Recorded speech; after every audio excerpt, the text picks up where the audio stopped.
Hello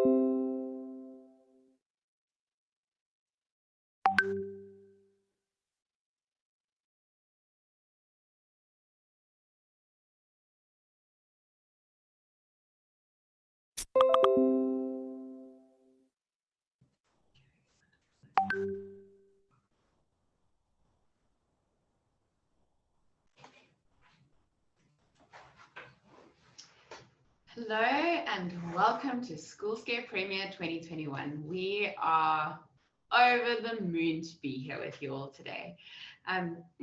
From Schoolscape side, I'm Ashley and this is my wonderful colleague Peter, and we have a jam-packed schedule of incredible things to engage with men and women that are passionate about education like you are. We just see that us, the businesses that we interact with, the companies that supply schools, and schools in themselves have such a significant role in this country. So we are so excited to come together today at this event to share with each other, to learn from each other, to engage with each other on such important and such pertinent topics to where we find ourselves at the moment.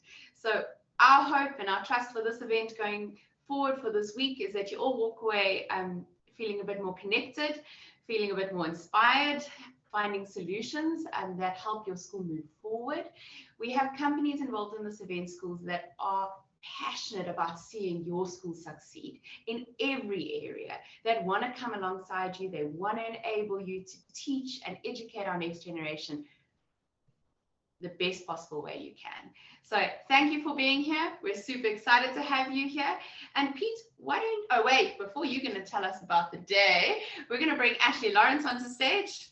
Cannot forget Ashley Lawrence. So Ashley Lawrence, you can pop on. Ashley, welcome. He is a friendly face that most of you will know if you've been to any of our events. Ashley is a long-term partner of School Advisors.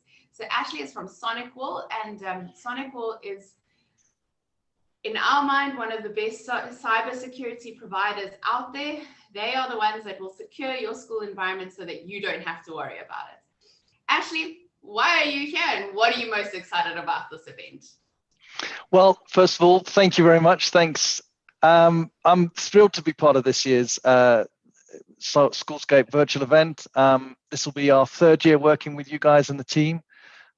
School Advisor is the perfect platform to source products and services from leading industry vendors in education and to source them from tried and tested suppliers. This week, Sonic will be talking to you about cybersecurity in education. We'll be taking you through case studies from partners and the schools that we've helped secure. Sonical's local team is manning the exhibitor booth in this platform. So if please visit us, ask us questions, download the how-to guides and testimonials, enter the prize draw, most importantly, one of Peter's favorite little things. We have 10 1,000 Rand Take-A-Lot vouchers up for grabs for schools versus whoever logs in and registers. We're looking forward to a great week and guiding our schools on the path to better cybersecurity and to protect the learners and schools from the 5.6 billion malware attacks we've seen in the last year, but more on our threat report as it launches in about 2.5 hours. So anyway, yeah, very excited this week and looking forward to hearing everyone's stories and helping the schools, really. This is a great platform. Thanks, guys. And yeah, I think from our side, it's such a pleasure to work with SonicWall. We really appreciate all your support. We know you're doing a great job in the schools, and we've seen it firsthand in some of the schools you're going to hear from that our kids are in even later. So we're super excited about just the role you're playing in education as well. So thank you for all the support. Thank you for the Take-A-Lot vouchers. They're becoming a firm favorite of our event. I think for everyone today, whoever gives the best comments in the event today, we will give 1,000 Rand Take-A-Lot voucher to. So brilliant. So fire away. Say hi. Please use that chat bar. So there's a chat bar. Put your questions. Put your comments. Yeah. Say hi to us in there. There's also polls in there. We want you to engage today, please. But Pete, why don't you actually run through the Hoover system with us? And yeah, it's simple, and we're excited for you to use it. Brilliant. All right. So very simply, on your right, you will see there's a chat bar, there's a Q&A. So please jump on, say hello, say welcome, say where you're from. If you have any questions for our speakers, we really try to get all of our speakers live so that they can actually engage and take some questions from the floor. So please do that. And then also you'll see if you jump on the left-hand side, if you're on the web version, there's something called exhibitor profiles, so you can go see all of our incredible exhibitors. There's also chat discussion topics, so I'll give you more info on that. So please check that out. But today we have a jam-packed day. Shortly, Chris Lickfold from Lickfold, sorry, my apologies, from Tring School UK will be joining us. After that, we have a local school that's going to be sharing their digital transformation story.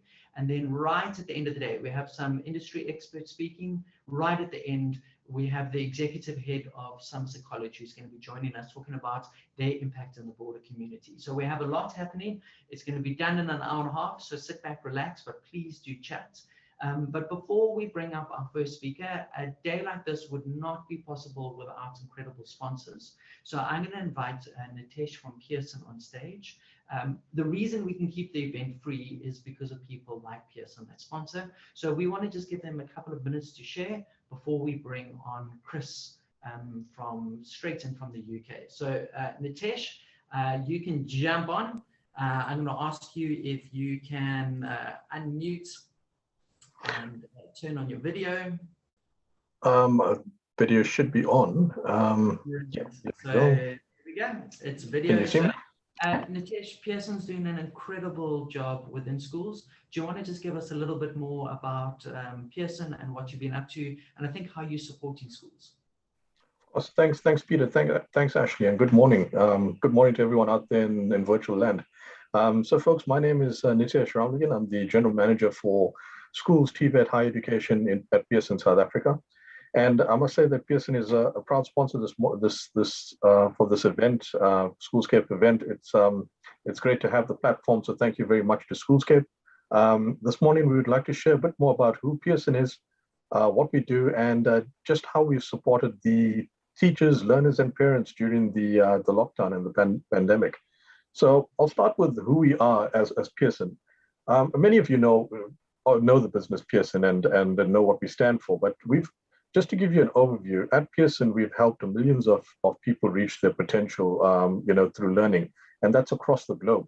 We've seen how important learning is wherever you live, whatever you do, whatever your background, through learning, and that's across the globe. We've seen how important learning is wherever you live, whatever you do, whatever your background, through learning, and that's across the globe. We've seen how important learning is wherever you live, whatever you do, whatever your background, through learning, and that's across the globe. We've seen how important learning is wherever you live, whatever you do, whatever your background, through learning, and that's across the globe. We've seen how important learning is wherever you live, whatever you do, whatever your background, through learning, and that's across the globe. We've seen how important learning is wherever you live, whatever you do, whatever your background, through learning, and that's across the globe. We've seen. Sorry, I can hear you, Ashley, but there's playback learning, and that's. All right, Nitesh, sorry, somehow the background was looping you into repeat. You've made the point. I think it might have been the screen sharing. So, ladies and gentlemen, our apologies. Never do a live event without a technical glitch. Nitesh, please continue. No problem. So, we've also observed that technology is obviously changing human behavior, and it's revolutionizing the way in which the needs of teachers and learners are coming to the forefront in today's world. So we've got over a team of 20,000 people that are dedicated to digital first platforms, products, and services, and taking the learning to the next level. We believe in also being learning is one of the most powerful forces for change. In South Africa, Pearson is a triple B EE level 1 contributor and provides education solutions from early childhood development to professional certification. So curriculum-based print, materials. We've got e-learning content and tools, as well as teacher training and testing programs that we roll out year on year. We also committed to helping teacher acquire and improve master skills that contribute to student success and obviously professional development. And most of you would know this, but in South Africa, Pearson is the largest provider of content at schools. Our approved CAPS content's used at thousands of schools across South Africa. Then with regard to our other e-learning tools and materials, we have digital technologies and learning services for use at schools, TVET colleges, higher education institutions, homes, and professional environments. We also help tens of millions of learners achieve their goals through our content and courses and assessments and more during the course of the year, and ensure that we continue to serve people around the world as we change and adapt to meet the needs of where people want to go with regard to their learning in this rapidly changing world. COVID-19 has dramatically increased the demand for online learning and only increased the pressure for us to address the growing skills gap in the workforce as well. So in a matter of weeks, we managed to address the needs of our customers during the pandemic of COVID-19 with survival guides for the revised annual teaching plans to assist teachers in implementing the DBA's recovery framework. And over 10,000 people downloaded this survival plan, and it's helped them immensely in their classes and achieving the curriculum and getting through the syllabus during the course of the year last year.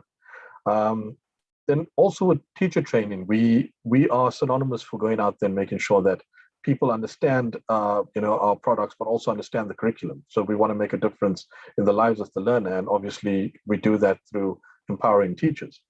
So we've reached over 5,000 teachers with free training during 2020, either through the face-to-face that we did in term 1, and then after the lockdown, obviously we had to go digital.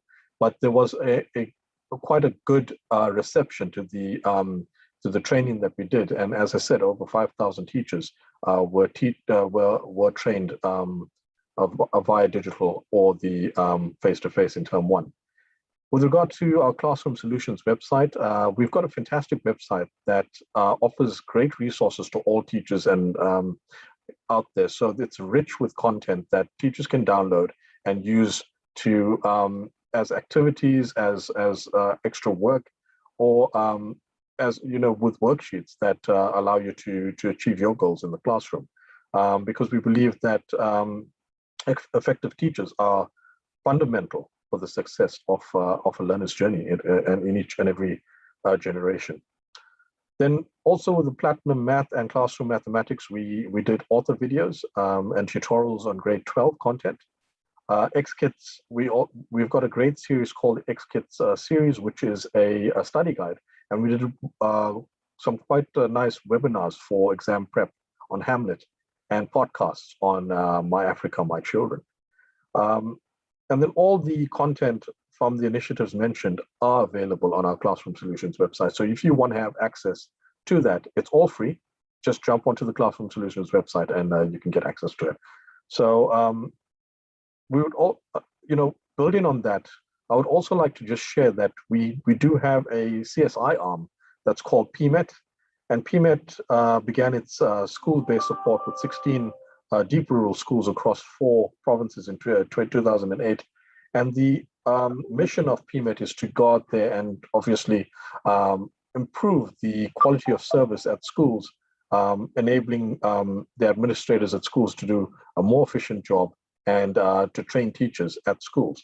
And we also, since then, have reached 111 deep rural schools for a 4-year cycle, which ended in 2018. And at the present moment, we have 90 deep rural schools and township schools that this cycle will be running from 2019 to 2020. So we'll be going out there and supporting where we can. Then just finally, folks, I would like to say as Pearson, we're here to make your lives easier. We want to save you time, effort, and wherever possible, so that you can achieve your goals, objectives easily and efficiently. We look forward to participating in this year's Schoolscape event and encourage you to attend the Pearson Industry Experts Address from my colleague, Dr. Bernadette Amani, at 10:20 this morning, where she will be discussing our framework for digital learning. Thank you all. It's been a privilege to have the opportunity to talk to you on this platform, and may you enjoy the rest of your day. It's much appreciated. Thanks, Peter. Thanks, Ashley. Nitesh, thank you. My apologies for the looping. I think it's just incredible the impact that you have had. Nitesh, if I can put you on the spot, what from Pearson's side do you think is the #1 thing that you can help schools with at the moment? What is that one thing that you think really stands out? Well, what really stands out from our side, Peter, is that we've got a great set of digital offerings currently that we believe can make a difference at schools, especially when it comes to virtual classes that might be needed during lockdown situations at the pandemic stage. So what we'd like to do is, if schools want to reach out to us to understand how we can build a solution for them, they're more than welcome to, because I think that's where we can really give you some new service, building on the old stuff that we do for you already. So brilliant. Thank you. Nitesh, thank you. That's a great answer. Please, everyone, go visit Nitesh. You can visit at their exhibitor profile. They have more info. Nitesh, thank you. Next up, I'm really excited to invite straight in from the UK, Chris. Chris, if you would like to jump on stage, you should be able to turn on your video. I can see you've got your audio on. Sorry, I'm just going to let you put your video on. Chris, when you are ready, if you just want to turn your camera on. So Chris is the assistant head teacher from Tring College in the UK. Tring is a Google reference school, and they've had an incredible impact in just what they've done and how they think about stuff. So Chris, I'm going to hand over to you. I know you've got a presentation in place, and we really appreciate it. At the moment, it is about 7:30 in the morning in the UK. So Chris has done a fresh early start, especially with us. And I think there's a lot from us as South African schools that we can learn from you. So Chris, over to you. Yeah, good morning. Thank you, Peter, for the introduction. I hope everyone can hear me okay. And yeah, welcome to the UK, as obviously it's slightly drizzly and a little bit cold and damp this morning, but a very warm welcome. So I'm going to tell you a little bit more about kind of what we've done as a school, introduce our setting to you, and just kind of give you a flavour of what we've done and the kind of the journey we've been on over the last kind of 5 years. So let me just bring up my slides. So I'm hoping you can all see these. But yeah, so we're Tring School. We're located about 40 miles outside of London. My role is the assistant head teacher. I also have responsibility for SEN within the school and the IT strategy that we adopt. So kind of what I'm going to discuss with you is to say a bit of background, what our IT strategy is. I think sometimes people kind of forget this stage in terms of actually what you're trying to achieve through kind of your digital transformation. Why we went with Google, what that kind of gave us, and kind of our rationale behind that, and then the impact that we've had. And then finally, kind of just from what we've learned, kind of just some advice, kind of maybe some takeaways to kind of leave with. So we have rolled out one-to-one Chromebooks to 1,200 students. So that's all students aged 11 to 16. They have a Chromebook in school for every single lesson.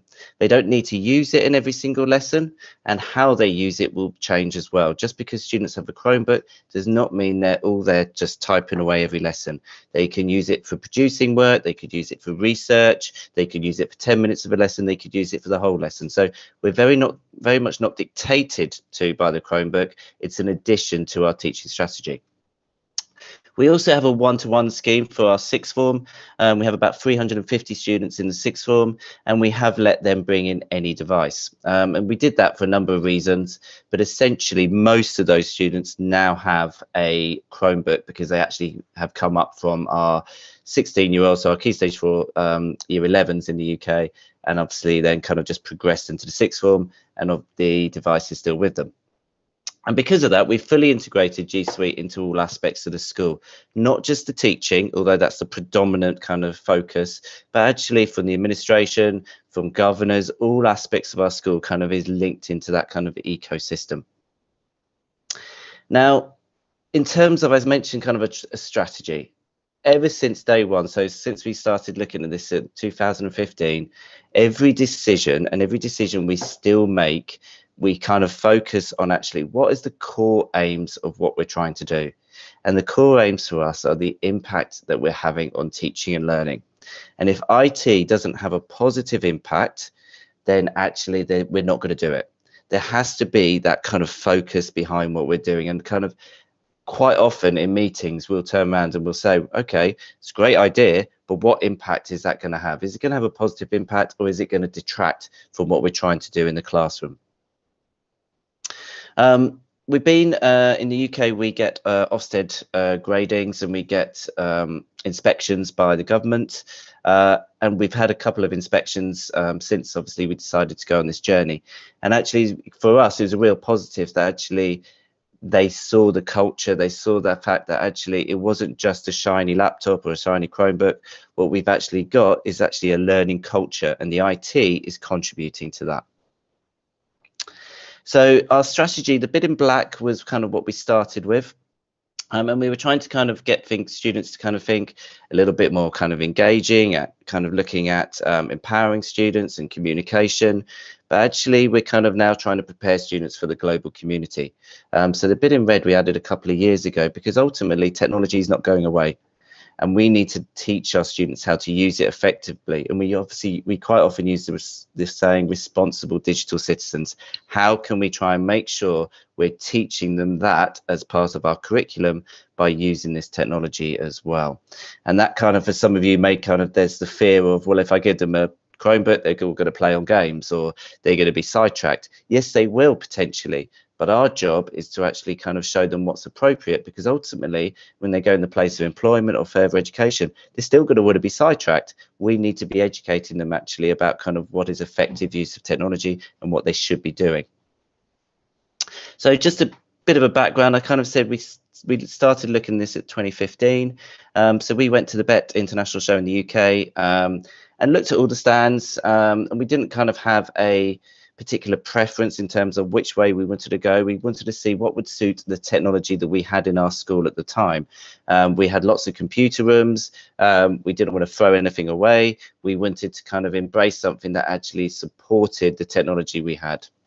And you can see there, I won't go through each stage, but you can see there over the course of the year, we kind of introduced it to staff to begin with. We purchased some Chromebooks and Chromebases for students and staff to kind of trial. And then kind of they were so effective, we then kind of spoke to governors and got the approval that we would launch for every single student. And we did that in a phased approach throughout the course of a year. So challenges and obstacles. As soon as you kind of go down this pathway, you're obviously going to kind of face challenges.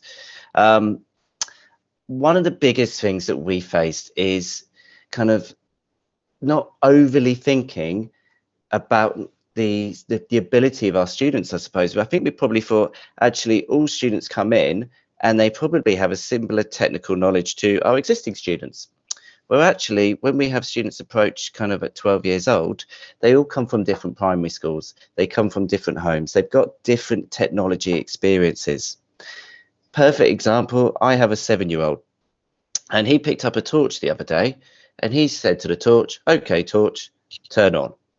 And he genuinely expected his voice would activate things. Students are using technology in completely different ways.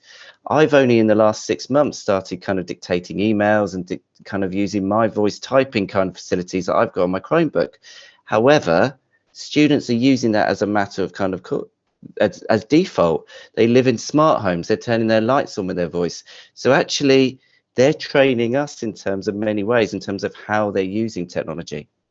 So that training and that kind of experience of students and staff is really important in terms of actually kind of building upon that. So we had to get buy-in. When we started in 2015, not a lot of people actually were aware in the UK of what a Chromebook was. And so kind of there was also an awareness battle that we had. We trained our staff and our students, and the kind of the picture on the right side there, actually, it's for staff, it's finding that one thing that engages them. They don't need to know everything. They just need to know that one thing that's going to actually kind of, oh, that's going to make a difference to my teaching. It's that little nugget and that jigsaw piece that then kind of will build it all together. We've given a lot of training to our parents so that they can be supporting students at home. And we have to change our teaching pedagogy. Actually, how does technology help us in terms of actually redefining the classroom experience for students? We did have to update our wireless. Most schools update their wireless every 5 years or so, so we kind of went on that natural cycle. And obviously we purchased those devices and implemented them into our IT system. So there were quite a lot of challenges there, but actually step by step, they are very kind of surmountable. You can kind of get over those. And what have we seen as a result? So our Chromebook purchase scheme, we do ask parents to purchase a Chromebook. However, it is voluntary. If a student or a parent doesn't want to purchase a Chromebook, then they can borrow one in school. They pick it up at the start of the day and they return it at the end of the day. However, because parents now see it as an essential part of kit, similar to school uniform, PE kit, that sort of thing, these are our figures in terms of our take up per year group. So we have 240 students in each year group. You can see that actually we're handing out maybe 2 or 3 devices in year 7, maybe 10 in year 9 and year 10. So our overall take up throughout the school has been 98%. And that figure started at about 95 and has risen over the last 3 years as parents see it as an essential purchase, and probably more so now, even since we've had lockdown and that reliance on technology. A lot of students will be joining the school and they've already got a Chromebook. They don't need to purchase one through us. They can just enroll it on our system and purchase the license. And that's where kind of a Google Education Partner will be able to help you, both in terms of actually planning your journey, the devices themselves, but also kind of actually with the licenses and kind of that advice that you might need if you want to kind of go down this pathway. A couple of kind of big things that we've seen, as I say, impact teaching and learning. Engagement of boys went through the roof. The collaborative element, don't just think because you can actually just share documents, that's all you can do. It's not like that. There's actually so much more collaborative in terms of teacher-student relationships, the marking, the voice typing, which has been a revelation for us in terms of marking and leaving voice comments on students' work, that sort of thing. Quality of resources and the planning, the personalization, the differentiation, being able to kind of allocate resources to students subtly and much easier through Google Classroom.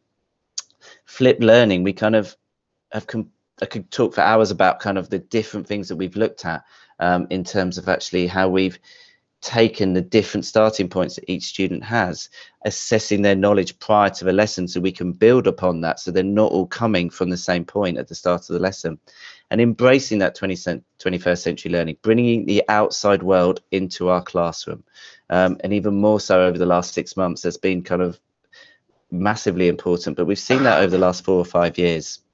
Learning at home, obviously students have a device. We have saved a lot of admin in terms of getting money back on this scheme. We have reduced naturally our administration costs because actually Google Forms is processing things so much quicker for us. Governor meetings are revolutionized. Now everyone's got a shared doc and leaving their comments on it. All of those sorts of things. We've got their letters, policies. It makes my life much, much easier. And even in terms of cover costs. So I've said at the bottom, we kind of can merge our cover lessons because we don't have a teacher who has to come in and teach the students. Actually, they need to supervise the students as they work through Google Classroom and the work that the teachers set for them on there. So there's lots of things that we've seen from an administrative perspective, but they've come on the back of the teaching. The teaching is the core kind of function that we've gone down. So we also do surveys every year. Just kind of a couple of takeaways. 99% think the Chromebook's having a positive impact in terms of resources available to students. 90% have said it's having an overall positive impact. And really importantly, 87% of our staff have changed their delivery in the classroom for a positive kind of function. Their teaching pedagogy has changed considerably because they have that device and because they can access the outside world. They've got all of these opportunities that have been given to them through the students having a device. It's not just something to type on. Let you just have a quick look at that quote.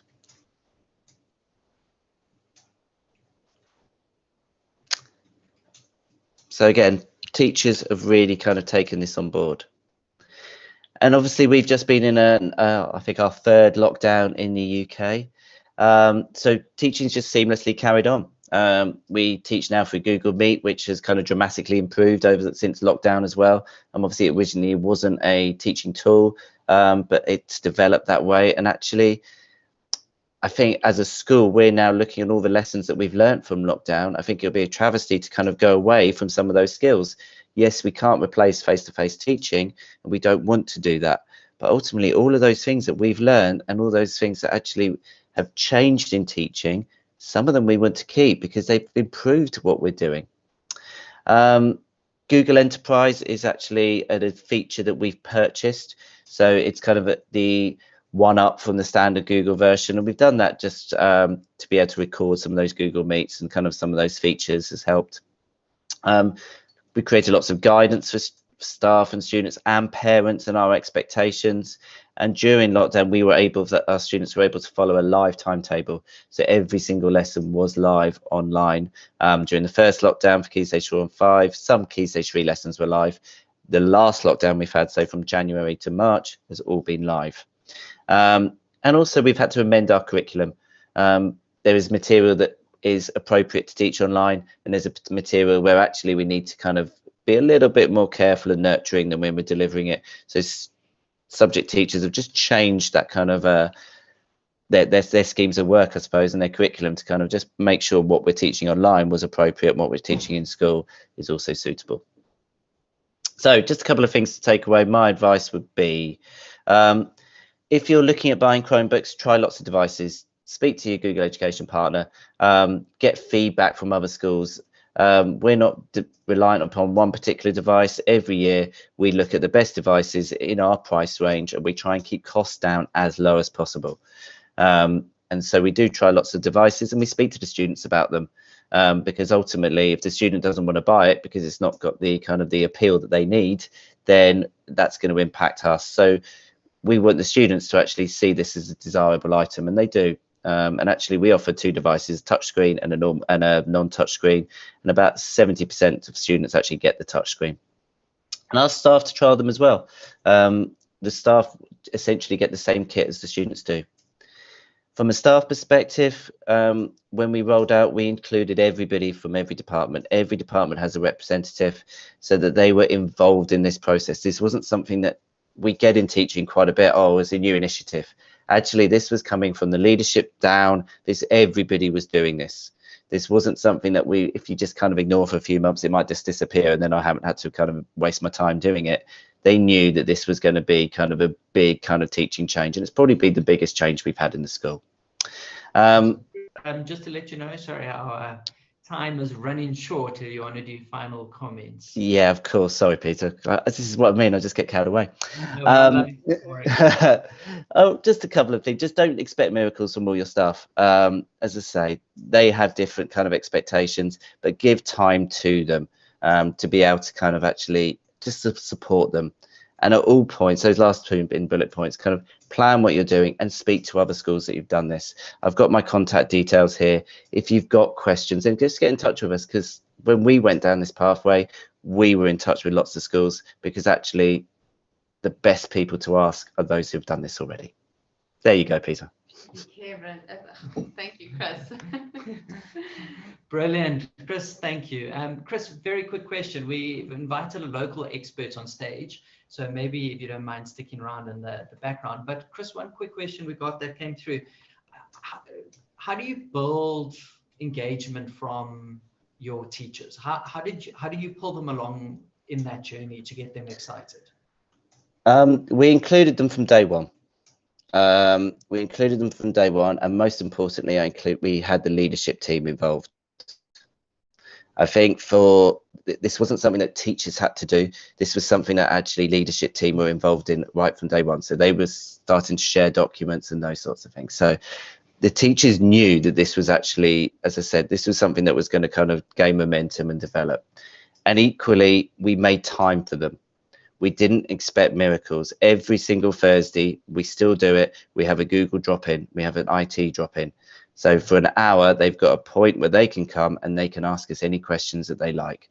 So that actually, we are constantly there for them. What we don't want is a teacher to go, I've got a question, no one's around to help me, so I'm going to do it the way I previously did it.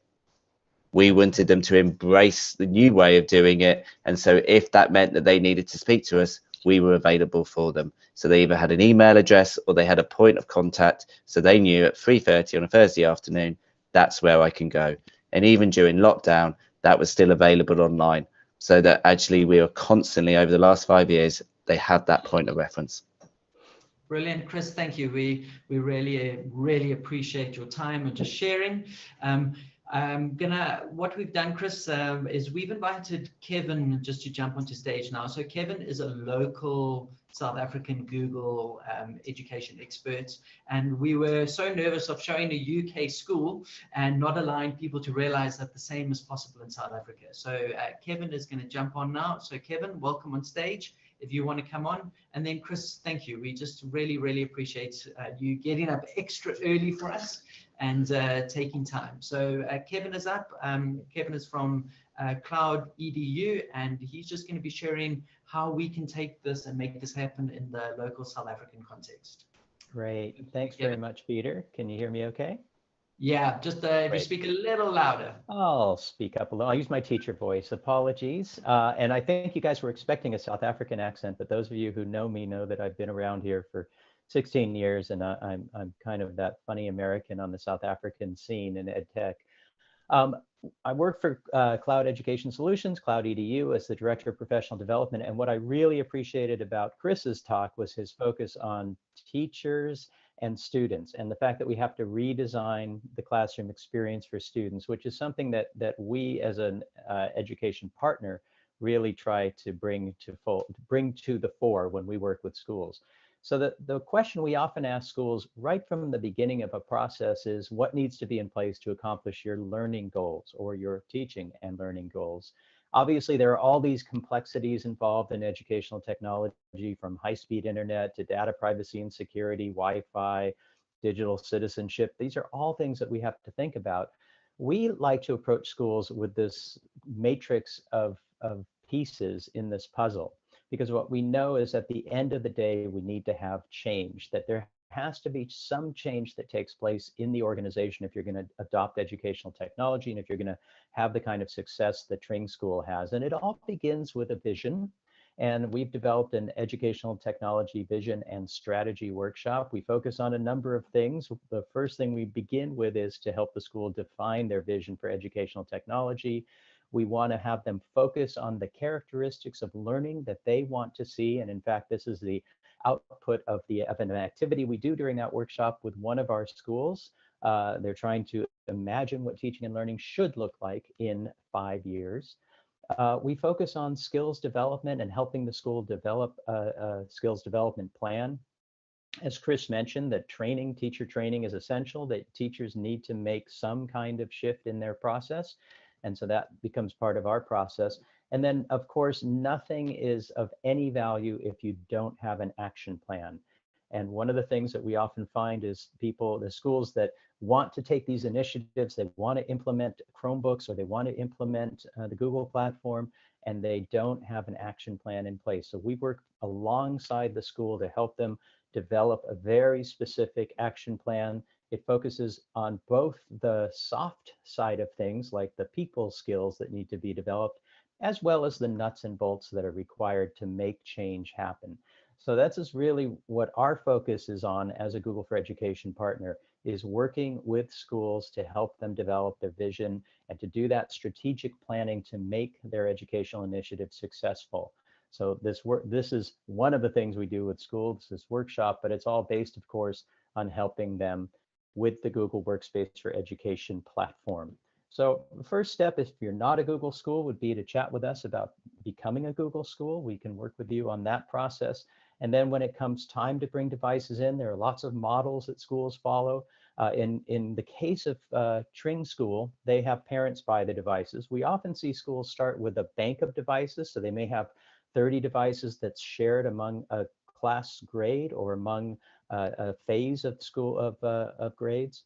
And then we'll see those schools say, oh, well, that's not enough devices. They're very popular. They're all checked out. We need another bank of devices. And within 2 years or sometimes less, we see them going one-to-one, asking parents sometimes to get those devices. And we've developed a solution for that. We have something called the Chrome Store, which is a school branded platform where parents can go online, they can purchase the device. The school doesn't have to deal with the money. Everything is made seamless and the device is delivered to the school with everything set up and ready to go for teaching and learning. As you guys know, we had a rough year last year. We worked with lots of South African schools to help them join in the Google Workspace for Education community, which is now 170 million students strong. And we would love to help your school adopt Google Workspace for Education. And in particular, get to that place where you're able to deploy Google Classroom and use it for teaching and learning. So I want to thank you guys for letting me do a little bit of a piggyback onto Chris's great talk. Peter, hopefully we've got you back on track in terms of time. And if you have any questions, I'm happy to take one or two.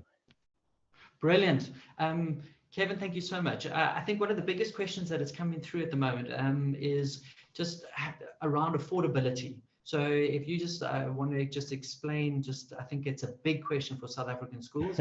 Amazing technology, how do we afford it? So one of the things that I'm really cautious about is talking about numbers, because I'm Director of Professional Development. My colleague Richard is in the chat, and he's the right person to talk to you about specific price points. But what we know overseas, and the reason why Chromebooks have taken over the education market in Australia, in the US, in Sweden, there's 75% of the education devices sold are Chromebooks, is their low price point. Chris mentioned the fact that they have touchscreen and non-touchscreen devices. Obviously, the non-touchscreen devices come in at a lower price point, but a Chromebook is designed to work for 8 years. Google guarantees the operating system on a Chromebook for 8 years. That makes it a very different device than my phone, right? This is essentially an Android tablet in small form. And I know, because the manufacturers designed this to become obsolete, that this is not going to work after 2 or 3 years the way it worked when I bought it. So one of the mistakes that I think is taking place throughout our country right now is this fanaticism about tablets. And everywhere you go and you talk to people, especially at government schools, they say, tablets, tablets, tablets. Tablets are fine for 2 or 3 years, and then they become very expensive doorstops. What you want to think about is the total cost of ownership of a device, and a Chromebook, which is again guaranteed for 8 years, is the kind of device that's built for education and is going to provide that longevity to be of value over time. Brilliant. That's amazing. Kevin, sorry, would you mind also just stop sharing your screen? Yeah, sorry. Enough. One of the things that we did a presentation with the team from Tring in the UK, and they said to power a Chromebook for a year, and I didn't believe it. They said it cost £5.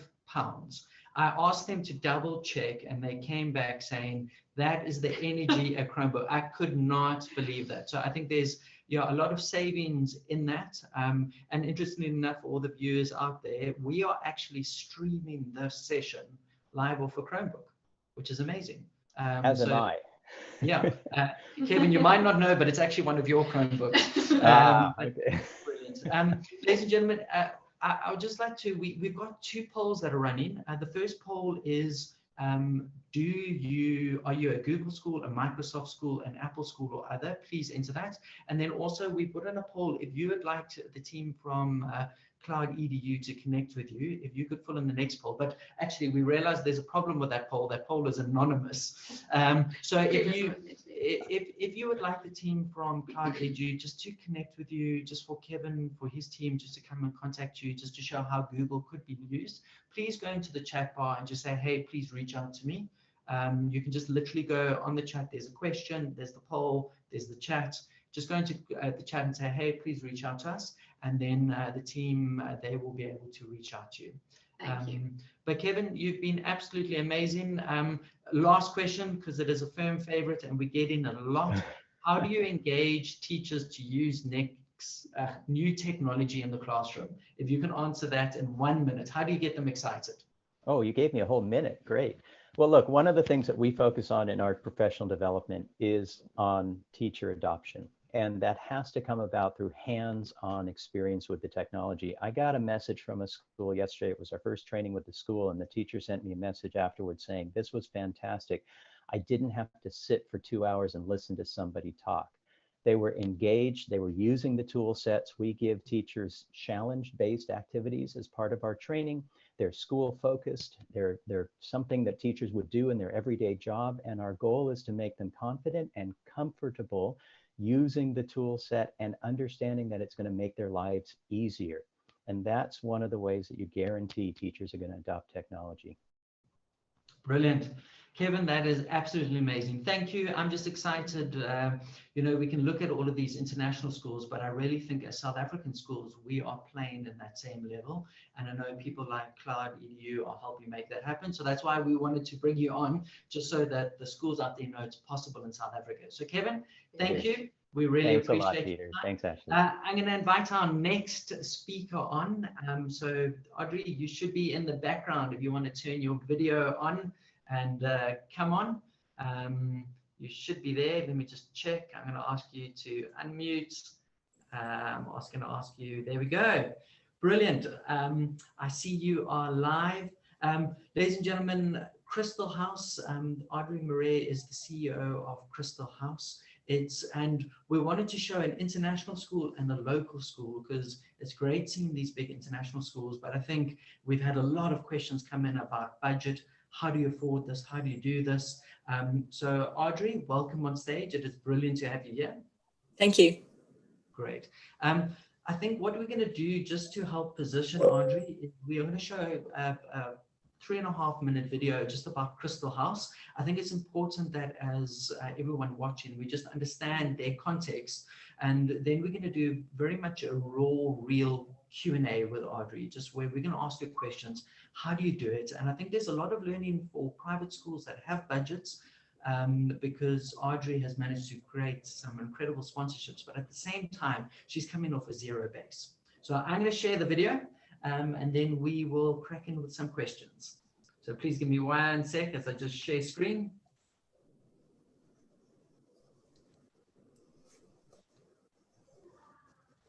All right.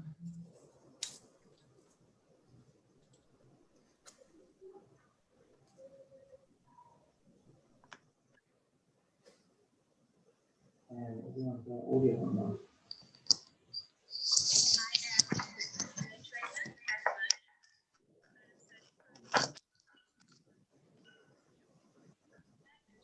Sorry, ladies and gentlemen. We are. Today seems to be not our screen sharing day, unfortunately. All right. Adi, my apologies. It seems we can't get that audio to show correctly. I actually have just worked out what it is. Give me 1 second. We are going to do it again. And I think this time we should be good to go.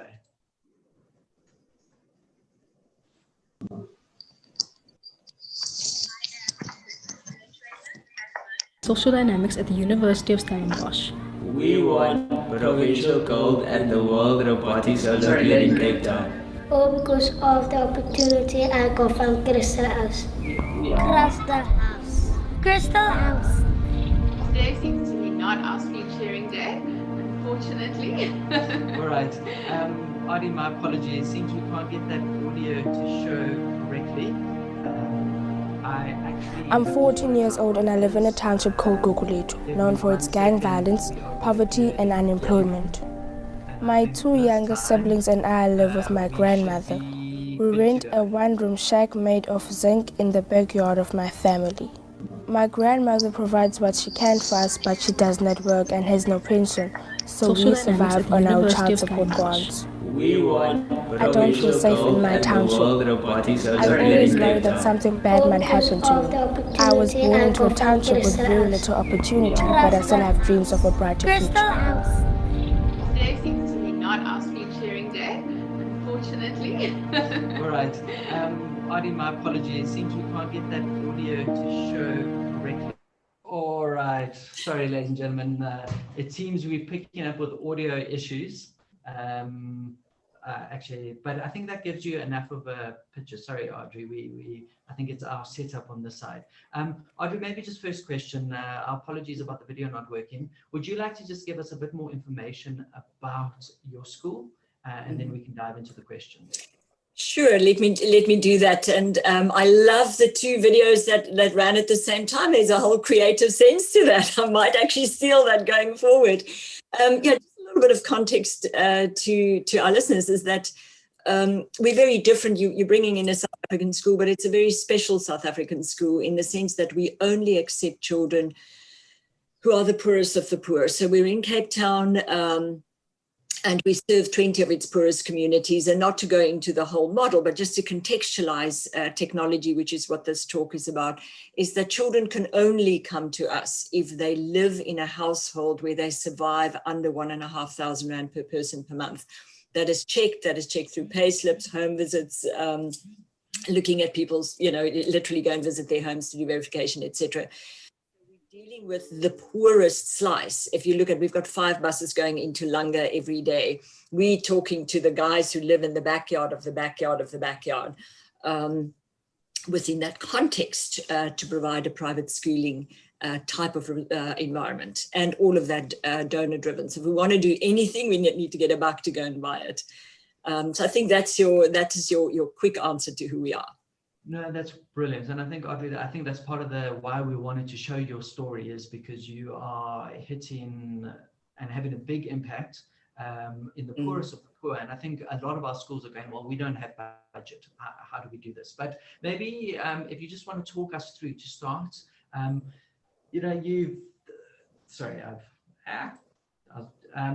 what was your strategy? Sorry, I was just pulling up the questions. What was your strategy when it came to digital transformation, including technology in the school? Yeah, and I was so glad that Kevin spoke before me. I certainly met him some years ago at my previous organization, CEVA Education, when that transformation happened. But I think his slide of speaking about vision to action plan really holds that. People love action. Let's just do it, guys. Let's just do it. Or they get trapped in vision, because the vision can get so big. So that balance is the way to do it. And what we've done, and I think very successfully for a number of years now, is that every year, every single staff member, whether you mow the lawn or pull the weeds, or whether you're the vision expert, everybody gets pulled into a room for 2 to 3 days. And we vision and we strategize our future and certainly our next year's plans together. If you do that, you get staff buy-in, you get the real information from the ground up, and then you sort of aggregate and disaggregate that into themes. And obviously tech comes up all the time. So I think you asked, how did we go from tech to Edtech to digital learning? And just briefly on that, tech is tech. Everybody's always said we need computers. So that's always happened. And we were very fortunate to have Dell as our partner. But shifting that to be serious, that tech must enable learning. Why otherwise do you have it? You think it's an obvious point, it isn't. So to work that into your strategy to say, how does that enable learning? Then how does that become digital learning? And of course, COVID did that for us. And we were very fortunate in the beginning, right up front, that we said COVID was going to be our accelerator and not our disruptor. So it pushed us into digital learning at a pace that everybody has spoken about. I think if you just wanted to, every school faces roadblocks when it comes to introducing new technology. And I know the video didn't show it, but I saw some of the video clips. It actually showed all of your kids, your learners behind devices in a classroom. So what were some of the roadblocks? And more importantly, I love that expression. I think every school knows that expression. And how did you get through those roadblocks? Yeah, so there's many roadblocks, and I think that is why schools struggle. Even if you take money and vision and action plans out of the equation, there are tremendous roadblocks. Firstly, suddenly you've got 800 devices on campus. How do you deal with those? They break, they get stolen. The Wi-Fi doesn't carry the number of devices. We're waiting for fiber to come in. So those are roadblocks at school. And then, of course, you've got your teachers. You know, everybody's all gung-ho in the strat session. And when you actually say open a Teams, because we're a Microsoft Showcase school, open Teams and upload forms, well, you know, I'll do it tomorrow. So there's your change management with staff. And then hardware, the practicality of running a proper system through proper Wi-Fi at school. Then through COVID, we said, well, not a problem, let's go home. And we weren't scared at all because we had already 2 years ago piloted sending them tricks home with tablets. And I hope Kevin doesn't hear tablets, but yeah, we did. And that is another problem because now our kids go to places where there's no connectivity. There's not even proper bandwidth. So sorting out a tablet with a SIM card, uploading data and managing that data with the level of sort of nanny software is a big job. So I think those were the 3 roadblocks that we constantly work with even today. That's brilliant. Audrey, I have to ask, we've got a big poll going on at the moment, Google, Microsoft, Apple versus other. It's always a great debate. I love it. We've had a Google school on. You are a Microsoft school. Why did you choose Microsoft? What stood out? Why did you make that choice? Yeah, I'll tell you why, but I'll first tell you what a nun once told me, a Buddhist nun. She's that's the start of a good story right there. Well, but it's not a long story. Yeah, she just said, you know, people spend a lot of time figuring out which religion will get them to, you know, nirvana. But the fact is that all roads lead there, but you've got to have a road. So with honesty, whether you pick this one or that one or the other one, you've got to get going and you've got to stick to your road and you've got to get to the top. So that's what the nun taught me. So we're Microsoft, partly because of legacy. We're a Microsoft Showcase school and we've got that software donated. But these things don't need to hold you back. With Google, you've got that as free software. Microsoft has got a lot. If you're in South Africa, all the schools have got partnerships with Microsoft. Apple, I don't know too much about. So for us, it was a little bit of legacy and that the familiarity with our students. But then I have to say that we really, really love Teams and what Teams can do, because we're at the moment, and we'll speak about that a bit later, we're building our own custom-built LMS system. And so much of that links into and out of Teams. So there are many reasons. And the fact that it's cloud-based as well as locally based, it works really well on Androids. Were some of the reasons we chose it, and happily so. Brilliant. You must give me that nun's number. I'll have a chat with her. I have a different view to her as a Christian, but we won't get into a religious debate here. Otherwise, we'll go off track. But I do agree with the point that you need to make a call and go with it. You know what I mean? You need a plan and you need a strategy. So what I want to do is just talk through some very big roadblocks, some other roadblocks, just some of the bigger technical difficulties. And it's stuff that you've highlighted. You send tricks home. How do you handle learners at home who don't have connectivity? So that's my first one. How do you get around that roadblock, that challenge?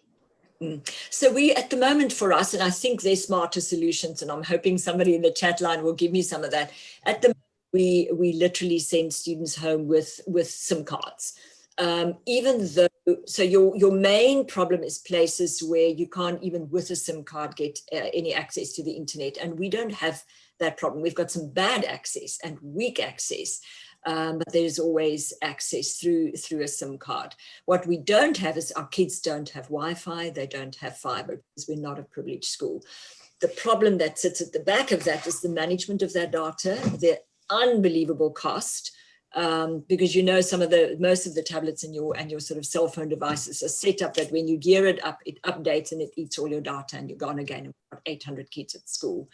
But mostly with a SIM card and simply throwing data at the problem helped. We are busy developing an LMS, and then we're hoping to have a zero-rated website, and that will solve that problem. Some people might have already done that. Brilliant. I see there's lots on Zero database. Also, ladies and gentlemen, I think that one of the purpose of this event is that everyone will share. So there are questions that are coming in on the Q&A. If you have an answer, please will you jump in? It's impossible for us to get through all of these just because there are so many questions. But if you do have an answer, please do. Audrey, you're talking about devices. Talk about theft and security. How do you prevent it? What do you do? Yeah, I think that's a problem that's going to hit us very shortly. When we did our pilots, again, COVID for us was an accelerator because we already started this 2018, 2019. We spoke to our students. First, there was hell on campus. Nobody could agree that we're going to send tablets home because of theft and security and blah, blah, blah. None of that transpired. And when we interviewed our matrics, they said, why? We know how to take care of ourselves. Nobody steals our cell phone. Why would they steal our tablet? We are locals. We know how to do this, etc. So probably the biggest chunk of this fear just went away. The reality is some devices will be stolen. The problem we actually have is not stolen devices, but broken devices, because our homes are small. We've got 10, 12 people living in a tiny, tiny informal home made of, corrugated iron, etc., etc. Spillage is a problem. Putting it on a bed because 3 people sleep on a bed and you have to study on the bed and then somebody sits on the bed and then the screen breaks. So those things are problems for us, and we do that through education. We bring all our kids in, we bring all our parents in, and we spend a lot of time on device care. And that seems to have kept it at bay, but it is a problem. Yeah, I think it's just amazing to understand the context of the students. And I agree with you, the students know how to protect their stuff, especially those that have put value behind it and are part of it. Sadly, Audrey, I've got like about 100 questions, and we've had about 100 questions come in that I can't ask. I'd like to close with the following one. And I think it's just so refreshing seeing a school that is having such a big impact. And I think there's just so much to learn. Thank you. So for schools that might not be as technologically advanced as you, that are kind of grappling with introducing technology, they might be sitting in a base with parents that are poorer or wealthier or a mix.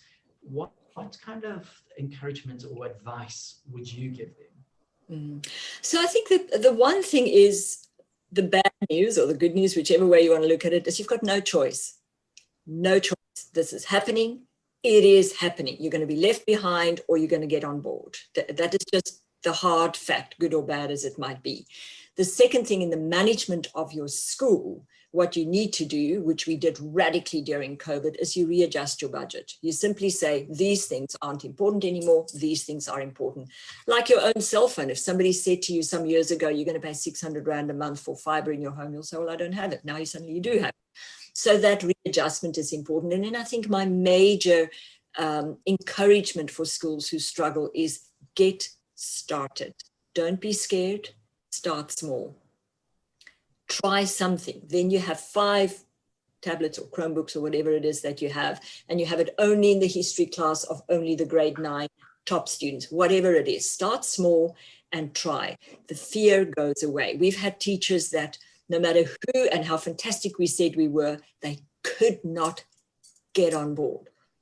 COVID, 3 hours in a Zoom tutorial and we were running. We had an offline school. So sometimes you just need to jump, and everybody has done it. So huge encouragement to everyone out there. And I'm available, if I can add any value, and any of the other speakers as well, just share my number and my email address, and we can come and help. Awesome. I'll do one last quick question. Favorite piece of technology or software that you use in your school in 20 seconds? That's a tough one, but I'm going to choose the one we're busy building. So we did a crazy decision, and that is to build a learner management system ourselves, not take a custom, a bought one. And we renamed it Ziva. And so that is for us the absolute favorite, because we're going to link all the external pieces of software to that. We're a character-based, career-focused school. So all our character work and our career work linking through the curriculum is sitting on that. So that is our one. And we're going to be willing to share it to poorer schools when it's done. So again, happy to share. Thank you so much. Brilliant. Audrey, thank you. We just appreciate your attitude of being willing to share. Ladies and gentlemen, we now have to move forward. We are running slightly late. Our apologies. I think the conversations have been so good. Things always take a little bit longer, but Audrey, thank you. Can I chip in 1 second? I just want to reiterate that it's incredible hearing these stories of Tring and of Crystal House and that. But if you're sitting and you need to start the journey, there's equally incredible companies that can come alongside you that want to help. they're in education because they're passionate about education. Exactly. So again, if you want to get hold of Cloud EDU, please find Richard Walters or Kevin Sherman in the speakers list. Contact them. Richard has shared his email address in that chat bar. Contact him, and later we'll also be hearing from a company, NB Consult. They focus on Microsoft. They focus, if you're a Microsoft school or you're interested in moving more the Microsoft route, they are the ones to find and to interact and engage with. So yes. All right. We're now actually going to invite, we've chosen a couple, Audrey, you can drop off. Thank you so much. We've invited a couple of industry experts in the field to come on and share. And I think we've realized to move education forward, we need more than just schools. There's companies that can support and can help, and experts. So I'm going to ask our first guest on and just ask Ashley to introduce. So we have Dr. Bernadette Inamani from Pearson that is going to be speaking next. So we heard a little bit from Pearson earlier, but Dr. Bernadette is actually going to look at, and we're going to pose the question to start with, is access to great content for digital transformation enough? So what is your opinion? What is your perspective on it? You're working with digital content every day. And Dr. Bernadette is really an expert in this area and has such great value to share. So Dr. Bernadette, you can take it away.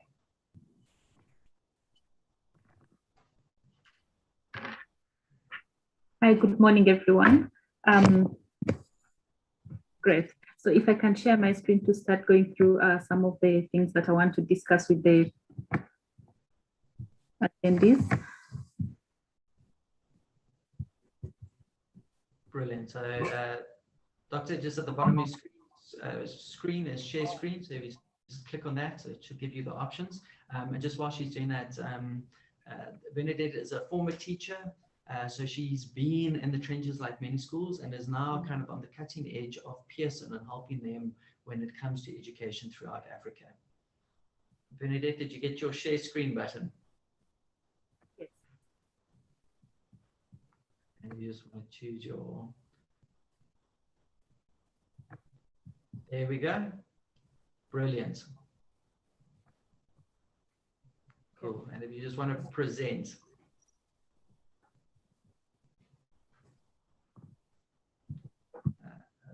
Slideshow, yeah, there we go. Okay, great. So just going through some of the aspects I want to share with you today. The main aspect I want to talk about is actually digital learning and what digital learning is all about. So we know there's been a lot of talk, and we've had some of the presenters earlier talking about digital learning in the classroom and some of the challenges that we face. I'm going to focus on the actual content and how do we bring content into this aspect of digital learning. So the question that was posed is access to great content. Is that enough for us to know that now there's digital learning happening in the classroom? And the response to that is actually not. There's a lot of aspects that we need to put into consideration when we're looking at digital learning. So access to skills or the use of digital content does not translate into effective teaching and learning. And we've seen it in many classrooms.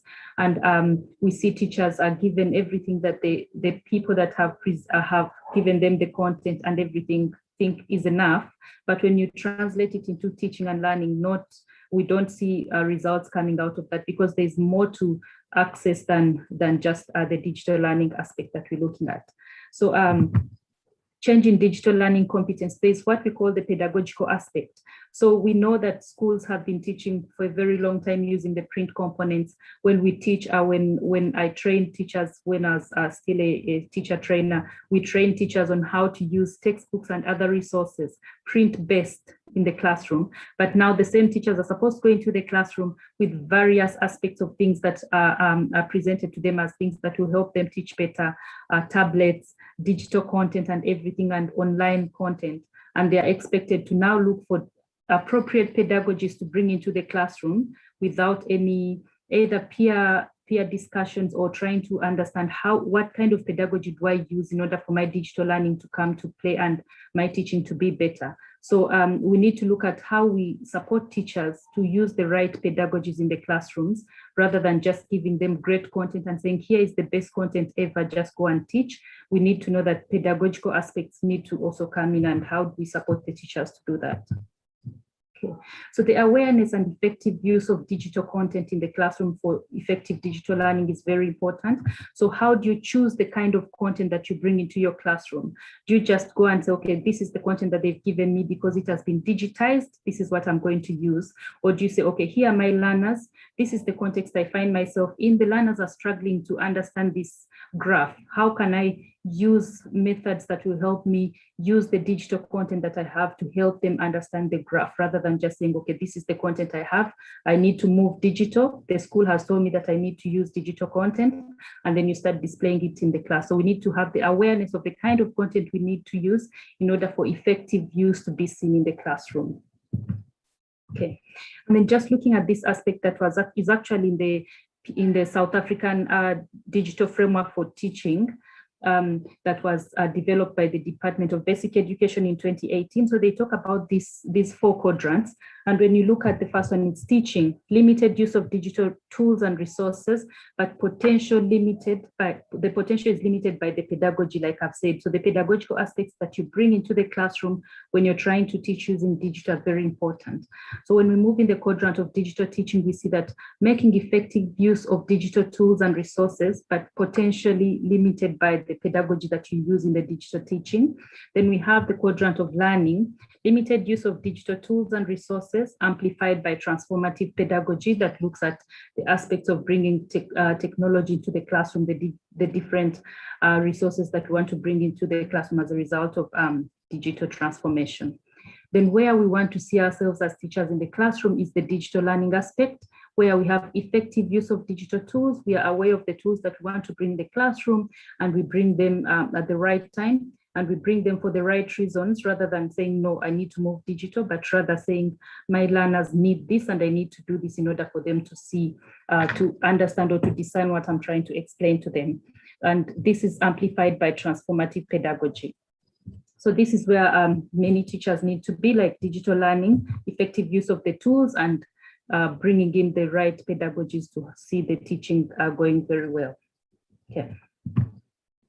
Then we have what we call the SAMA model, very interesting model around digital transformation. So you have your right content, but how do you use the content in the teaching and learning? So we have what we call substitute. So what do you do to substitute your already existing pedagogies with the content that has been given that is digital, or the content that you want to bring into the classroom? So you need to look at some of the things that, like, if I'm using this textbook and I want to use digital, what can I bring in to substitute what I've been using?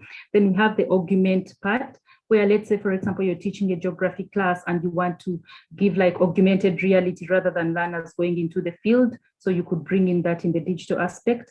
And then modification. Let's say you have some things like that can be done better using digital. Like, for example, some of the abstract concepts in mathematics that can be used, where we can use simulations to help learners see things differently. So you modify your content accordingly in order for you to meet the needs of the learners. And then we have the redefine, like you don't change the task at hand, but you redefine how it's going to be done by the learners. Like, for example, learners have to write an essay. Instead of using a pen and paper, you give them a word processor to write the essay. So that is the SAMA model, and that it has a very interesting explanation. If you just Google it, you read a lot about it, and it actually helps with digital transformation. When you're given content, how do you place it into your classroom for effective teaching? Okay. And then just looking at the content pedagogy and technology knowledge. So we have 3 aspects of types of knowledge in the teaching, and what does it mean for teaching and learning? So I'll just go through the TPAC framework, also featured in the framework for digital learning that the Department of Basic Education released in 2018.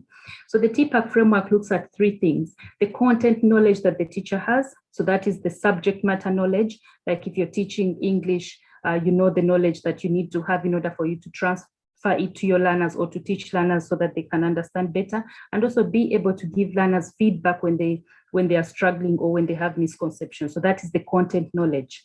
Then we have what we call the pedagogical knowledge. That is actually, how do you teach the knowledge that you have? How do you make sure that the learners have understood, and what methods and methodologies do you use to teach? So how does teaching happen? That is the pedagogical knowledge. Then we have the technological knowledge. That is now the one that is brought in by the technology. How do you draw on technological aspects in order for you to teach the knowledge and using the right pedagogies? So when you look at all these really...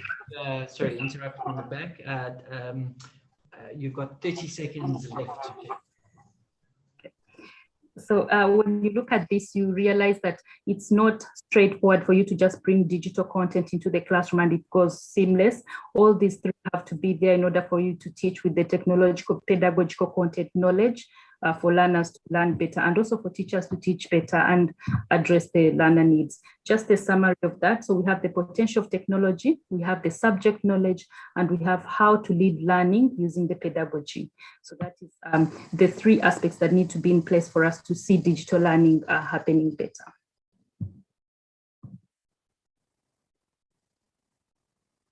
Great, thank you.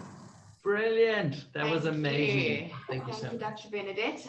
We really appreciate your time and your input today into this. And thanks again, Pearson. Please connect with Pearson at their exhibitor booth. They are so much more than just a publisher. Their digital content and their approach to hybrid learning has been phenomenal in this past season to see. So connect with Pearson, please. Next up, we have PPM. PPM is a company that, if you've been at any of our events, be it physical or digital, they're always around, and they have incredible technology that enables great learner engagement in the classroom. So Leanne, if you want to jump on live. Turn your camera on. Turn your camera on. How's it, guys?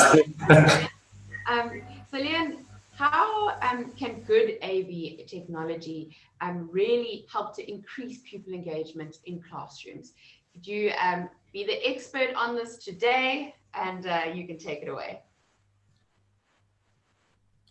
Right, thank you very much. I must say, look, when I got handed this task, I was quite nervous because the word that was thrown around, and which has obviously been thrown around a lot today, is digital transformation. So when I was given this opportunity to talk about this and how audio visual equipment forms part of that kind of thing, I must say I do feel for you guys, so schools, because look, it's a scary word.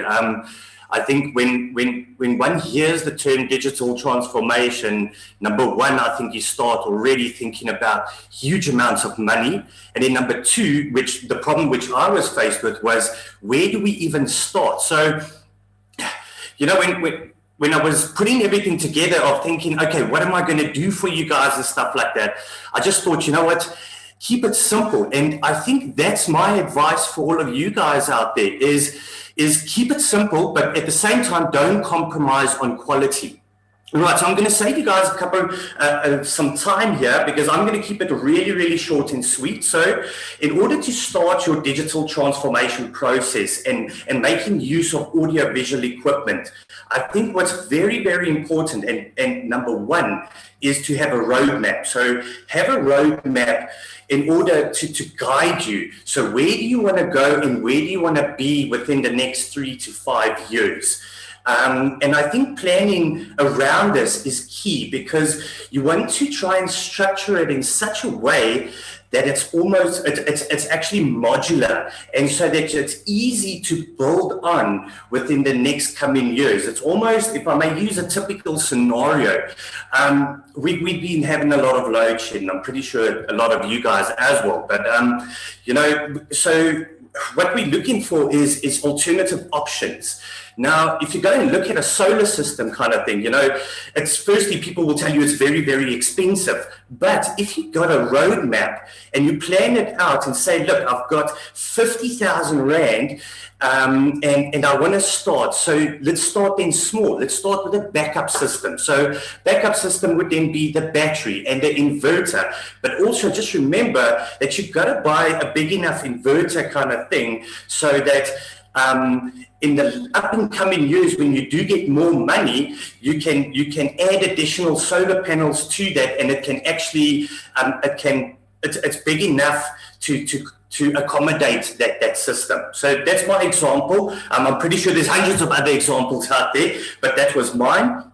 All right, and then, like I said, start with the basics. And I think the basics or the foundation has to focus on, but most importantly, satisfy the following. So the first one is we need to satisfy your audio component.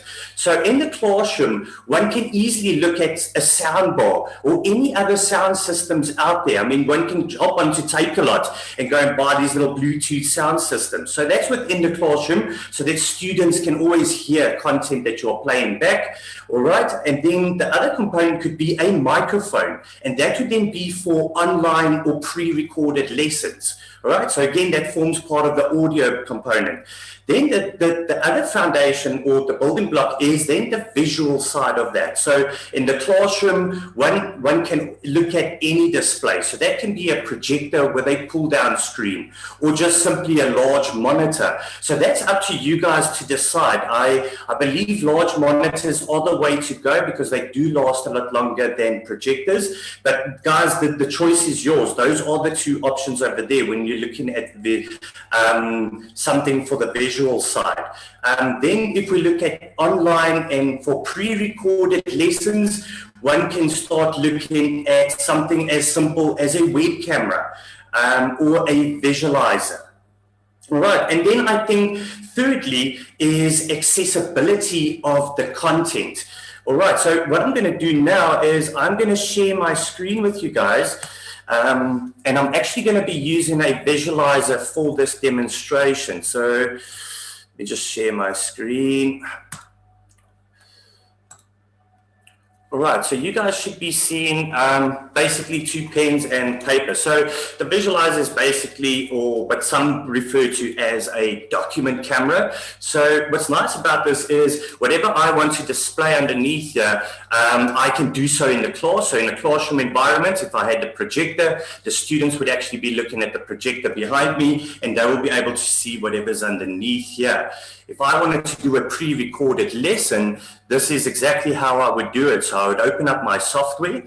I would then show the students what I want, but before that, I've got different modes. So if I switch over to side-by-side mode, I can actually take that up a notch, and now I can actually make use of my webcam so they can see me and they can still see what I'm doing underneath the visualizer. At any given time, I'm able to take screenshots of this information. So if I was a nice teacher and there's important information that I want them to remember, at any given time, one can easily also take a screenshot of that information and you can pop that in a WhatsApp group, attach that to an email, upload that to Google Drive, and so forth. So there's various options of making this content available for the students as well. Right, so I think that's my little talk for you guys today. I think if there's any other questions or if you guys want further information, I think please feel free to pop us messages or just reach out to us however way you guys would like to. Thank you so much, Leanne. We really appreciate just the demo. It's incredible how accessible all these things are. And so we really appreciate your time. I want to say this, that PPM is giving away unbelievable prizes. So if you like what you saw in the visualizer or the document camera, they're giving away our entire pack as part of the passport prize. They are also giving away an Apple Watch 6 series. It is beautiful. I have seen it. I want it. And so, PPM, thank you so much. That watch is for one of you teachers or headmasters or IT managers. So you stick around to find out how to win that from PPM. Brilliant. Ladies and gentlemen, we are running a little bit late. Leanne, you can drop off. Thank you so much. we're just going to invite. Thank you, guys. Thanks. Just to share also on this topic of digital transformation. And then after that, we're really excited. Every day we want to end with a 10-minute inspirational session, something just to inspire you. And our last session today is the executive head of Somerset College and Dale, the head of Mitre Technologies. And they're just going to be sharing about how Somerset College has had a bigger impact in their broader community. So that is going to be starting in literally 7 minutes. So, but before we get there, we are just going to invite Stephen on stage. Yes, so Stephen is from Snapplify. Snapplify is definitely an industry leader in digital content, digital libraries, and so there's so much we could ask Stephen. But Stephen, we really just thought we would start at the beginning with you. So Stephen, if you could answer this for me. Why is it most important to have a digital learning strategy to start with in the school? Thanks, Ashley.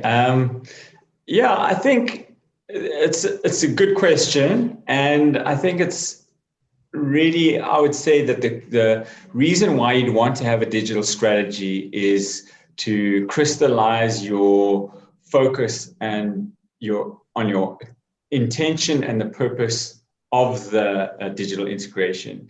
And I think it seems like such a simple question that a lot of people just assume the answer and plow ahead and start adopting different technologies in the school.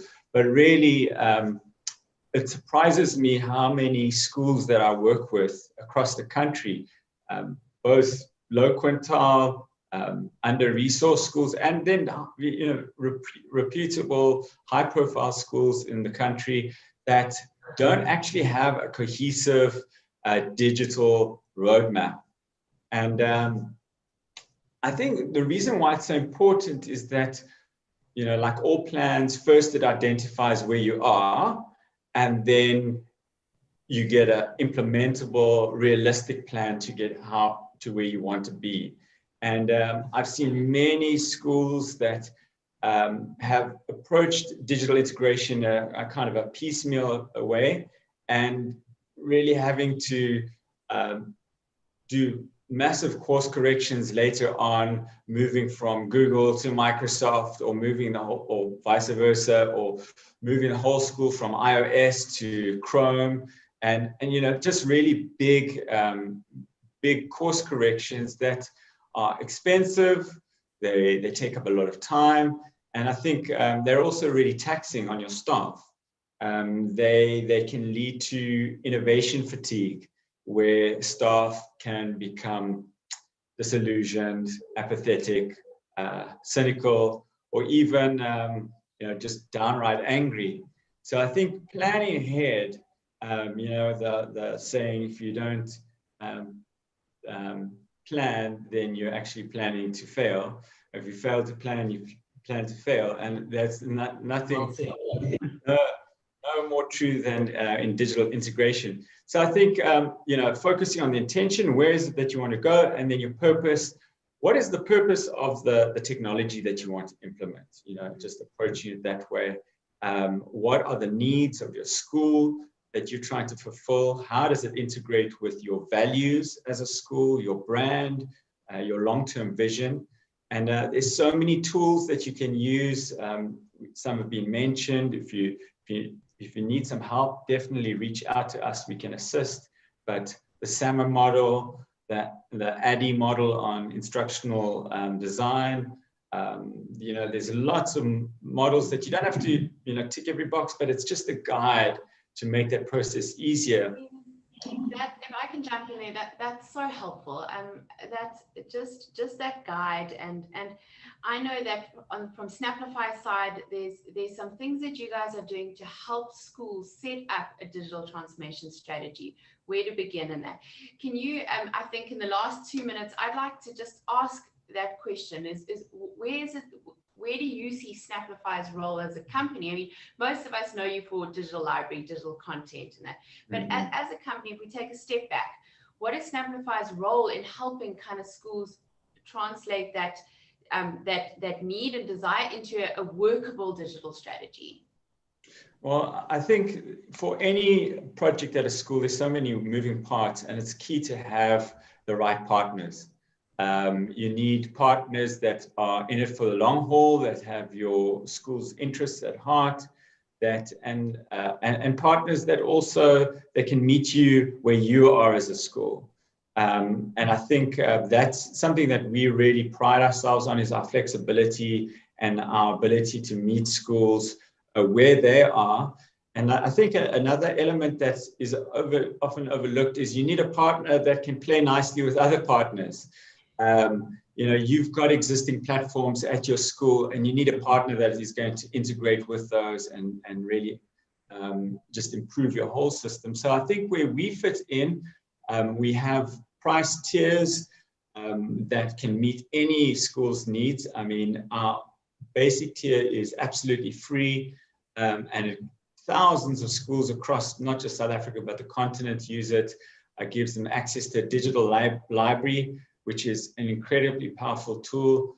It integrates with our reading comprehension assessment program, which has been proven to grow reading comprehension at schools. And we know that with reading comprehension, we see an improvement in all marks across curriculum content subjects. And then we save money and time. I think when we manage schools' textbook systems, we save schools hundreds of hours and parents thousands of rands by managing the hard copy and the digital textbooks. So Ashley, if I could just quickly share my screen just for my contact details, and then just for your contact what details. what we'll also see is while you are sharing your screen, I'll get my colleague in the background, Dan, is just gonna type that up into the chat bar. hello@snapplify.com. I think that is absolutely fantastic. And I think, Stephen, well done. You guys are doing an incredible work. I think what most people out there will not know is Snapplify has now got offices around the world. It's proudly South African, and literally thousands of schools a day are downloading your software. Incredible, incredible. Guys are doing a phenomenal job. Company making us all very proud. I think that brings us to the close of our industry experts. So thank you to Pearson, PPM, and Snapplify just for helping us kind of engage in this digital journey and digital transformation that we know pretty much all of our schools are on, if we want to be or not. So just thank you to those companies. Again, if you want to get hold of any of the companies you've seen today, please won't you go find them in their expo booths. If you would like to get hold of Cloud Ed, they don't have an expo booth, so please, we've reposted the poll. So even if you did fill it in before, fill it in again, share your details now, and there's an option to share your details with us on that poll, and we can't recommend them more. They're a brilliant company doing brilliant work. So fill in that poll, share the details, and Richard will get hold of you to engage in the start of this journey with you. Brilliant. Awesome. I think we just, Stephen, if you don't mind just finishing your share screen there. I'm going to invite Rian Trita on stage, who's going to intro this next session. This is your kind of 10 minutes of inspiration. Just a big thank you for PPM. They are making it kind of possible. They are kind of sponsoring for us. So a big thank you for them to do that. But Rian, I'm not going to say anything more. I'm going to say something more. I'm sorry, I have to jump in here because Rian, I don't think knows that I know. But for all of us that know and love Rian, it is Rian's birthday today. So Rian, happy birthday. We value you. We appreciate you, the role you play in education in this country. And it's people like you that are helping, I think, teachers and teaching staff and headmasters daily do their job well and keep running the race to see our next generation just succeed. So Rian, thank you. You're a game changer in this country, and we're really proud to be associated with your name, your brand, but who you are as a person. So happy birthday, Rian. Happy birthday, Rian. Thank you, Ashley. Thank you, Peter. You could have kept on going with that for another 20 minutes, and that would... no one likes listening to me sing, so I won't. No, please, Peter, that would have been inspirational. Thanks, Ashley. Guys, you said we lost some time, so you're really going to move on. I see Graham is there, and I see Dale is there, so welcome, guys. And all of you out there, goeiemorgen, good morning. This is our first inspirational session, and we're going to inspirate you with a lot of practical stuff. So you've heard Graham is from Somerset College, the executive head, and we have Dale from Mido Technologies, and both of them, I'm going to ask them a few questions. So Graham, executive head, this is in Somerset West, if I remember correctly, where the school is situated? Yeah, that's correct, Ryan. And you've been a few years at the school? It's my 15th year at the school, but only my 4th as head. Yeah, I can see only the 4th. If you've been 15, you've probably been a little bit different by this time. Thanks a lot. And Dale, you're from Stellenbosch, and I've sent my spies out to Stellenbosch Golf Club, and they see you a lot there. So you're an avid golfer, I've heard. Yes, I do, but you have to enjoy the golf course in Stellenbosch. Otherwise, you're missing out. Yeah, I would believe so. I've heard the guys also use a little bit of wine after the 18th hole, so it's also probably one of the attractions. But let's start. Graham, my first question to you. Somerset College is probably one of the top private schools in our country. And would you please share with us why and how you have decided to have a broader impact in the less privileged areas around your school? Yeah, thanks, Ryan. Look, I mean, I think it is important just to define what it means to be a top school. I don't think you can claim to be a top school just based on your outputs. You know, you also have to look at the resources that you're drawing on. And so in my estimation, if you're making best possible use of your resources, that makes you a top school. So I can think of a container-based school in the Helderberg Basin who could qualify as a top school on that basis. So I think it's just important to make that point. And then I'd say, you know, where this flows from is our school's values. So right from inception, we have had partnerships in the community. Our motto right at the beginning was Pietas, which I suppose you could translate as submission to something greater than yourself, a cause greater than yourself. And the values that we ascribe to tell a story about us, right? So we start with dignity. It's about conducting ourselves with dignity, but it's also being concerned to promote the dignity of others. And if you're going to manage to do that, you're going to have to aspire to more for yourselves and for your community. So aspiration is the second value. And in order to obtain those aspirations or attain those aspirations these days with the challenges we face globally and locally, you're going to have to be creative. So creativity is that third value of ours. And then why do we do it? Not to accumulate wealth to ourselves or comfort to ourselves or privilege to ourselves, it's to contribute. So contribution is our fourth value. So that is like a shorthand contract for all of our stakeholders, and it's what our community can expect from us. And that really is what has driven us into finding partners that we can build deep relationships of trust with in our community and make a lasting impact. We don't want to overcommit ourselves and overextend ourselves, because that ends up in a situation where you actually let people down. So I think those are really the important principles that drive us into partnerships like the ones we've got with Mido. Fantastic, thanks. I really appreciate that answer, and especially the opening part of your answer about being a top school. So there's so different ways to be a top school, but it's something coming from the inside and not necessarily what's written in the papers about the school. So thanks, Graham, for everything there. Dale, as Mido, your organization, Mido Technologies, partner with Somerset College to make all this happen. Can you please give us a few examples of some of the projects you're running with them? Yes, firstly, I think Rian, I think the introduction that I had to the school was done by Philip, who was based at the Launch Lab in Stellenbosch, at Stellenbosch University. And he connected me with Graham because he felt we were like-minded and shared the same values, which is very evident when you listen to Graham. We do share the same values. And I think that is a crucial alignment that you need first, to have values alignment when you attempt to do a partnership like we've done. I believe that between Graham and myself from day one, there's been trust in sharing, in trying to get together a vision and to bring hope to communities. I think that's been the key thing from the beginning. So in Somerset College, I found a worthy partner. And from day one, Graham has been humble enough to say that we are on equal footing, that he has as much to learn from me as I have of him. And that has been my experience as well from this partnership. Meadow itself has benefited from Somerset College in terms of the sharing of its resources. When you attempt to effect change in a community, a person like myself requires resources to effect change. And that is what I find within a partnership with Graham, and it's been really effective to this point.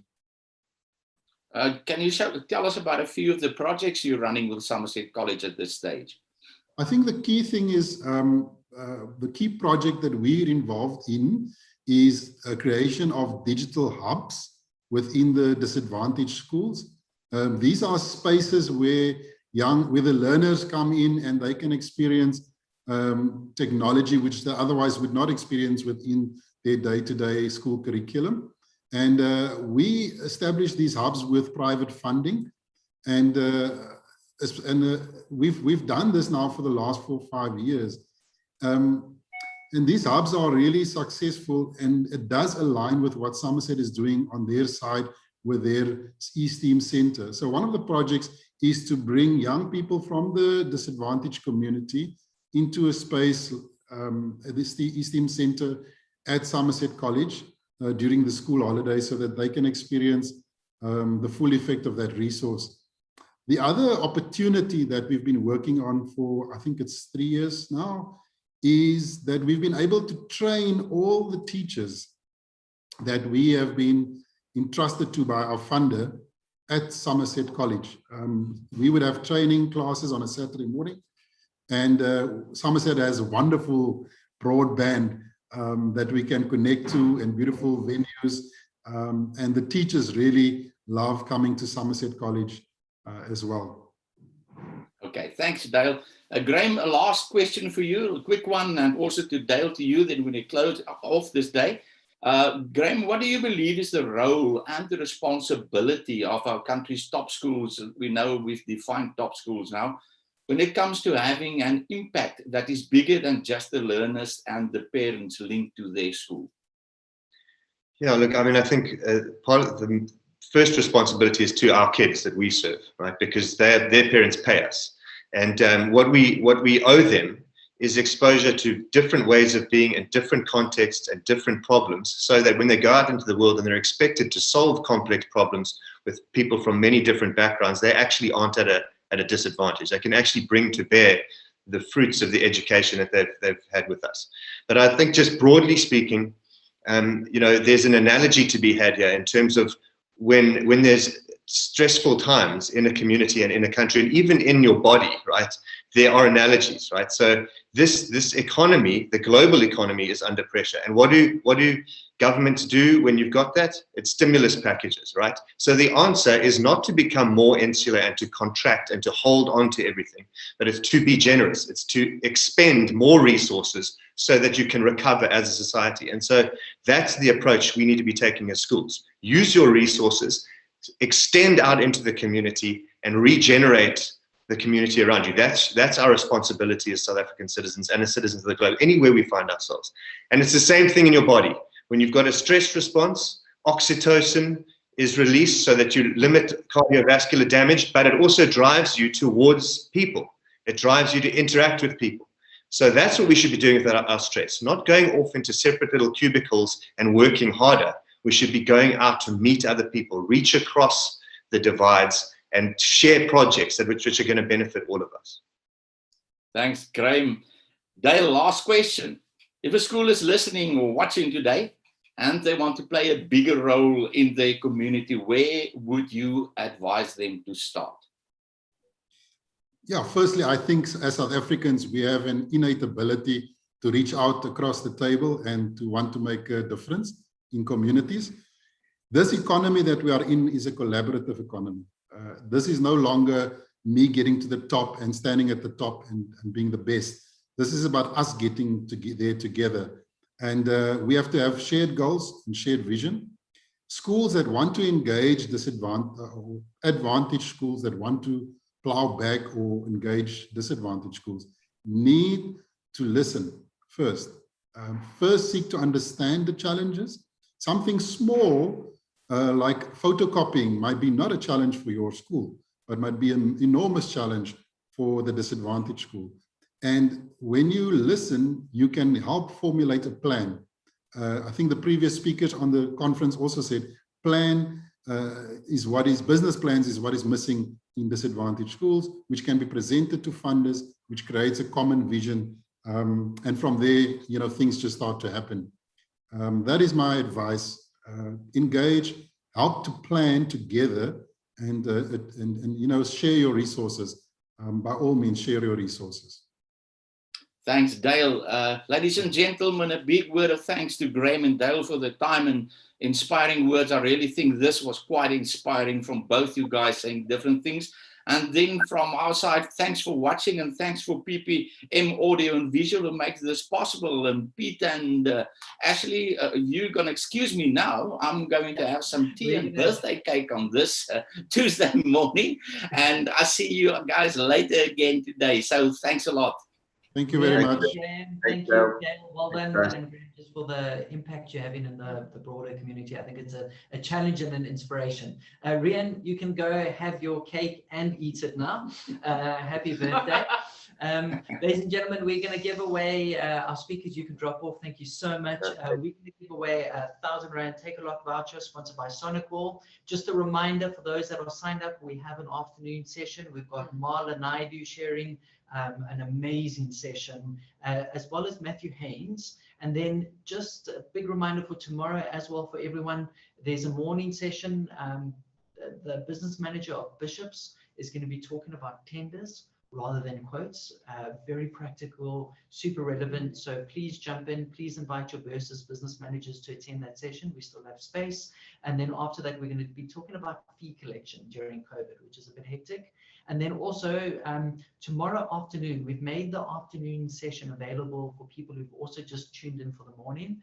We're really excited. We've got the head of digital learning from Eton College. He's going to be presenting. And then after that, we've got the Lions Den pitch where we're going to have 7 companies try win your attention. So we look forward to seeing those of you that are coming this afternoon. Or the rest, we'll see you tomorrow morning. Let's give away a voucher. Yes. So one of our favorite things at Schoolscape events is to give away cool prizes. We know that each of you, if you work at a school, you deserve it. So if I had a Take-A-Lot voucher of 1,000 Rand to give to each of you, I would. But the lucky winner of this Take-A-Lot voucher today is Amanda Kutsia from Fields College in Rustenburg. So thank you for tuning in, Amanda, and thank you for being just being in education and doing your bit. So that's the first prize we're going to give away, but we have so many amazing prizes to give away to those watching live. That's the one criteria, so you have to be watching live. Please, I'd like to encourage each of you to go like and go share your details and engage in the incredible deals and offers that each of the exhibitor booths are offering. So we've encouraged our companies to give extremely generous and wonderful discounts and giveaways and offers for the event. So if you go onto the booths of the companies you've heard from, go look at the companies that you haven't heard from yet, and go engage in those deals and offers. We know that that's going to be highly beneficial to your school. Yes. On that note, if you go to 8 exhibitors, only 8, engage with them. So choose the ones you like.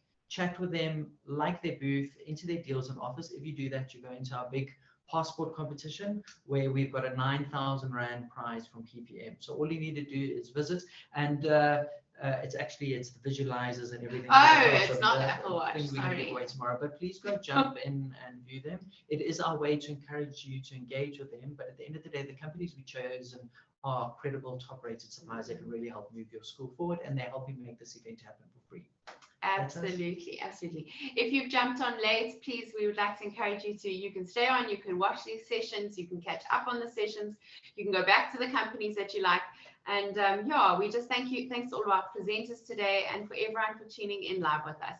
We will see you back here this afternoon at 3 o'clock. Or tomorrow morning at 9:30 again. Thanks everyone, and Have a our great day. apologies, we are a bit delayed today in our timing. Bye.